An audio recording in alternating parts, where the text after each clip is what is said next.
Right, thanks. So it's a very good introduction there. For those of you who don't know us, we do actually own 100% of the largest rare earth project in North America, and it's really strategically significant. Just looking forward, and this is a financial summary here. We're currently listed on the TSX, the FSE in Germany, and over the counter in the US, and our market cap is about $23 million. Now, the reason why you ask is why are we here? And as we've just been explained, we are looking at listing on the ASX, so that planning process has started. Initial discussions with the ASX, and I expect we'll list around February or March next year. But to put that in context, 23 million Canadian market cap, so say roughly 25 million Australian dollars, there are plenty of rare earth hopefuls out there with a market cap of $200 to $300 million, and we would argue, probably like they would argue as well, that this is a superior project. Just looking at the board of directors, and it's undergone quite some change. I've just joined Commerce, spent my whole career in oil and gas and mining, but I started on the 1st of August and a new entrant to it. And I guess for me, I've come from bigger companies, but was attracted by Commerce's potential there.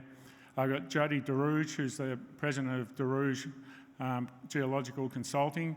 Now, Jody's group found the Ashram project in Quebec back in 2009, but they've also been heavily involved in Patriot battery metals and discovered the Corvette project, and as well as being involved in numerous other mining companies up in Quebec in particular. We have Adam Ritchie, who was a project director at Pilbara Minerals and is now the CEO of Loyal Lithium, who's got some lithium assets up in Quebec. Ian Graham, who's a long-time South African geologist, is now based in Canada. He's been involved with us for a long time, but previously with Anglo American and Rio Tinto. And then finally, Jeremy Robinson. And Jeremy's a principal and founder of Churchill Strategic Investments, and they got involved with Commerce Resources October last year. They've sought to revitalise and regenerate the board and the management team. So Jeremy's been a key player in pushing the company forward. A real strength we have is our technical team. Chris Grove is the head of corporate development. Chris was the previous CEO and is staying with me to sort of get me ingratiated into the rare earth market, which is different to most other commodities. And then the real strength we've got is our technical and exploration team. And just looking to the right, or your left, sorry, your right too, Darren Smith. Now, Darren was the guy who actually works for DeRouge Consulting and found the Ashram project, and he's now working with Patriot Battery Metals, but is also still a technical advisor to us, so he's been key to it all. And then Patrick and Marie Pear leading the current exploration program, which is focusing on niobium, so I'll get to that in a little bit. So we do have a very strong technical team there. Now, I'm not sure how much you know about the rare earth market, but it's actually quite an interesting market. Apart from being very complicated, it's also dominated by the Chinese. So the Chinese have an 80% market share, or over 80%, and have all the major producers. Now, I'm sure you're familiar with Lynas. Lynas has been the only new Western rare earth producer in the last 20 years and is producing about 40,000 tonnes a year.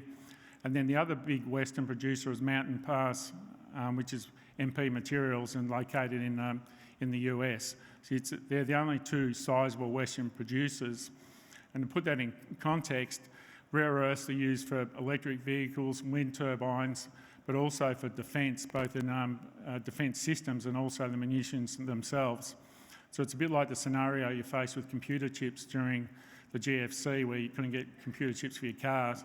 That can potentially happen for the rare earth market. So if you say, why is rare earth different to nickel or different to lithium, which are currently encompassing or having low pricing, there's a geopolitical reason here that the Western governments need to do something about rare earth supply, because it is controlled by the Chinese at the moment. And even with the pricing being low, well, most of the Chinese major producers are losing money too. So it is a tough market, but given its significance, it does need to change. So now just on to the rare earth, Ashram rare earth, and I should say fluorspar deposit as well. So it is the largest resource in North America, and it is unusual for a junior mining company like us to have such a tier one resource like this. So it's something that certainly attracted me to the company, and I think is obviously the shining light. So it's based right up in the north of Quebec. So you'll see the red star there where the project is. And probably one of the biggest challenges we face, and I'll get onto that in a minute, infrastructure. But basically what we need is a 130 kilometre road up to Kuujjuaq, and then we would then barge the product out the river and into the bay to get the product out, but then also that's the same way as we have to bring our supplies in. So it is a very good jurisdiction. The territory we're in is under treaty with the First Nations people, so that makes it easier to get permitting, but permitting will still be a challenge. And we do have 100% ownership of the project, so again it's unusual for a junior miner to have such big ownership. Infrastructure is advancing up there. The Quebec government has built roads for other mines, and certainly for us the construction of the roads is a key factor. And then we do also have a direct investment from Resources Quebec. So we are very hopeful of getting Quebec government support as we move forward. And just giving an idea of the project, it's a fairly basic diagram, but it's got a 500 metre strike length. So it's all very confined, easy to mine, and not having a great impact on the surrounding area. So it is close and confined, which is good. We've recently announced a 164% increase in our indicated resource. So that takes up to 73 million tonnes of indicated resource and 131 million tonnes of inferred resource. So to put that in context, Mountain Pass, Linus, and also Arafura rare earths, which is a relatively advanced project here in Australia, all sit with 40 to 50 million tonnes of resource. So it is big. The other pleasing aspect with the resource too is we have, we can see from the chart, but in the indicated area we have 6.6% fluorspar. So that is a potentially very valuable byproduct credit for us as well. Now fluorspar is used in iron making, aluminium refining, and also in LFP batteries. So that I think should provide a big boost to the project and potentially $60 million of revenue a year as a byproduct credit. So it is a big deposit and genuinely a tier 1 resource. So I should just go back in time a little bit. The last PEA update was in 2015, and at that stage we had roughly a 10% concentrate. Now we have had some breakthroughs in our process flow sheeting since then, and we're now looking at 30 to 35% concentrate, which is high and very attractive. We've also, through our MET flow sheet changes there, we've got 95% recovery for NdPr, and we're getting 82% recovery for TBDY, and the TBDY are the two really valuable commodities. So that's, if any of you go back and look at our 2015 PEA, you'll see that these are both strategic, or really improve the value of the project, as well as we didn't have the fluorspar credits built into the numbers then at that stage either. The other sort of interesting part about this resource, and I'm sure some of you would be familiar with WA1 in Western Australia, but we've actually got an niobium exploration drilling program taking place at the moment. It's just about to wrap up because of the conditions up there, but we had planned to do 7,500 metres over 2.5 months of drilling. Looks like when we wrap up next week there will be up to 8,200 metres of drilling. So to date we have seen some very encouraging hits with the drilling, and we should find that we're releasing some assay results in mid to late September. But again, this could be a really valuable string to our bow there. It's only 1.5 kilometres from the Ashram project, so basically next door. So if we do find some material and commercial niobium here, we'll be able to feed that into the same complex and take advantage of the infrastructure there when we get it. So again, this is very exciting, and hopefully we can release some really good results. Now the biggest issue Ashram faces, and as mentioned before, was discovered in 2009, is the infrastructure challenge. We're looking at probably $500 million of infrastructure spend to build the road and then also the port facility. So that is the challenge, and that's why Ashram's not further advanced than what it is now.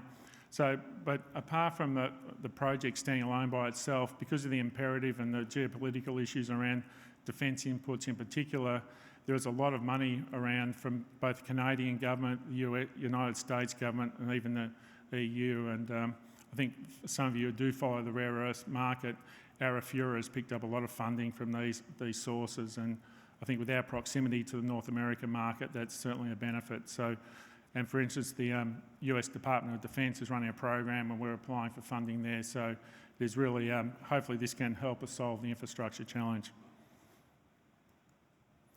Now, what makes Commerce Resources different to other rare earth hopefuls? I think, firstly, we do have the largest REE resource in North America, and it's one of the largest undeveloped deposits in the world. I think the two bigger ones are up in Greenland, but they face significant environmental and social challenges. It is a globally significant rare earth element project in a Tier 1 jurisdiction. I mean, some of the Chinese projects dwarf it, but as I mentioned earlier, compared to Lynas and Mountain Pass and Arafura, we're right up there. There is significant incentives available from both the Canadian and the US government. We're close to the US market, which is important. We've got a large fluorspar resource that will add significant byproduct credits, and there's highly prospective niobium exploration program underway that I just mentioned previously. So it's not just a rare earth play, but it's got a lot of other factors going in its way as well. And just to finish off, now how does Commerce unlock value? Because you'd say, well, if you've got such a great resource, why is it only worth $25 million? Firstly, revitalised board and management. So I think this process started October last year. So I think we're heading in the right direction there. We don't actually have a physical presence in Quebec at the moment, so that's something I'll be looking at establishing over the next few months, so we do get the right management in the right place. We have seen an improvement in the quality of our share register, so we've had 2 equity raises, one in June and one in August, and through that we have brought in some significant investors, and they're also, I think, looking forward to us listing on the ASX. The indicated resource has recently increased by 164%, so based on the numbers we've got now, we've effectively stopped drilling for REEs because we've got an 80-year mine life just with what we've got. Obviously, the completion of the niobium drilling program is crucial, and given the success of or the strength of the niobium market and the relative weakness in the rare earth market at the moment, that could be very important to us. So we expect to have the final assay results at the end of November. We're about to commence an updated PEA.